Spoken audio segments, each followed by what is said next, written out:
তো আমরা এখন এন্ট্রি বলতে আমরা ফ্যান্টাসির সামনে চলে মানে একবার ভিতরে চলে আসছি। তো এটা হলো একবারে মানে প্রোফাইল গেট যেটাকে বলে। তো এটা আমরা অতিক্রম করছি এখন।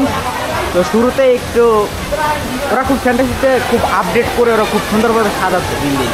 যেমন এটা গতবার আমি আইসা পাই নাই, এবার আলহামদুলিল্লাহ ওরা খুব সুন্দর করছে।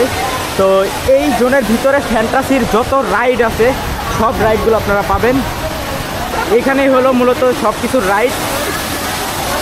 এইখানের ভিতরে আপনাদের যে রাইডের টিকিট দিবে ওই টিকিট হলো এইখানে আইসা আপনারা ব্যবহার করতে পারেন। আমরা যে এই গেটটা পার করলাম এই গেটের বাইরে কোনো রাইড নাই, কোনো রাইড নাই। তো আমরা এখানে তো আমরা ওয়াটার ওয়ার্ল্ডে যাওয়ার আগে দুইটা রাইডে চড়বো, দুইটাতে চড়ে তারপর আমরা ওয়াটার ওয়ার্ল্ডে যাবো। ওয়াটার ওয়ার্ল্ডে যাওয়ার পর আমরা ওইখানে চিল করে তারপর আবার আমরা বের হয়ে আবার রাইডে চড়বো। ঠিক আছে, হ্যাঁ।